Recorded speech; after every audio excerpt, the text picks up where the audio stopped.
que son las noticias de la industria quesera. Y les cuento que la crisis lechera está superada. ¿Ok? Paul Polly, que es un consultor de gestión lechera, que aborda los problemas financieros en una lechería de 1.500 vacas, que está enfrentando problemas con la renovación de los préstamos. ¿Ok?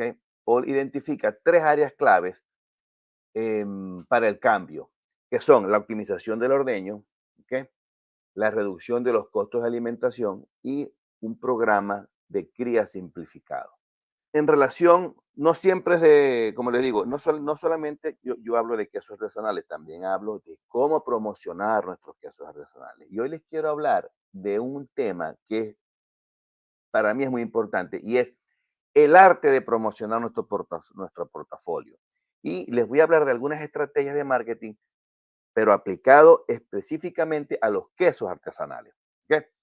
Porque la producción de quesos artesanal no solamente es un oficio, también es una expresión del arte, que es la sección, mi sección de Cheese and Tips. Y hoy les voy a hablar de un tema importantísimo, que es el moldeado y el prensado. Porque al moldear y prensar, estamos, yo diría que esculpiendo la identidad de nuestro queso. ¿Ok? Em, y estas dos fases son cruciales en la manufactura de los quesos artesanales, porque no solo determinan la forma y la estructura del queso, sino también contribuyen significativamente con la textura y la calidad de los quesos artesanales. Fíjense esta pelucita que está aquí, ¿verdad?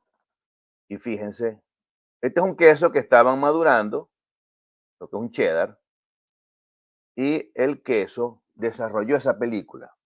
En este caso, el queso tiene una pelucita blanca y unas manchas oscuras, si se fijan aquí, ¿verdad? No se preocupen que eso no es mal de morir. A todos los quesos les salen hongos. Entonces, ¿cómo eliminar eso? Muy fácil. Con un cepillito le van dando y eliminan el honguito blanco ese. Ese honguito es Penicillium camemberti, o Trichum pudiera ser. Es hongo blanco. Fíjense cómo este queso tiene esas manchas azules en los huecos, ¿verdad? Bueno, fíjense que al final, esto es un cabrales, ¿ok? Fíjense cómo lo maduran en madera. El estante es de madera, no es de acero inoxidable. La denominación de origen de este queso permite madurar en madera. Este queso, fíjense que está todo hecho hebras, ¿no? Eso es mozzarella. Pero es una mozzarella que se ha rasgado y se ha hecho hebras. Y esas hebras se deben a las fibras de proteína que se alinean cuando el queso se calienta y se forman esas hebras.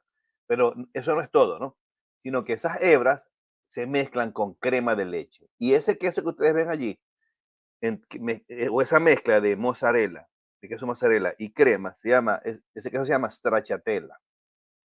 Y es la sección de cómo hacerlo. Y vamos a hablar hoy de un queso que es muy fácil de hacer, pero les quiero hablar sobre este queso. Y es el queso, ya les voy a decir, es el queso Minas. Es un queso de Brasil, que le dicen queijo Minas. ¿Okay? Entonces, y yo considero al queso Minas como una joya de Sudamérica, una joya culinaria de Sudamérica, porque Brasil, la cual considero que es una tierra de diversidad y sabores, eh,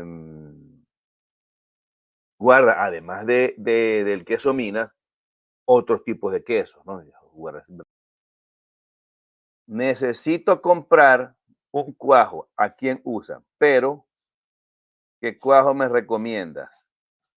He intentado hacer quesos y he tenido problemas con el cuajo. La leche no cuaja. ¿Qué cuajo? Por Amazon, please.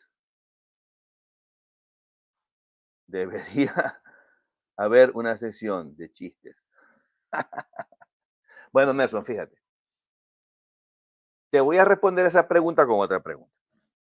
¿Tú estás seguro que el cuajo que estás utilizando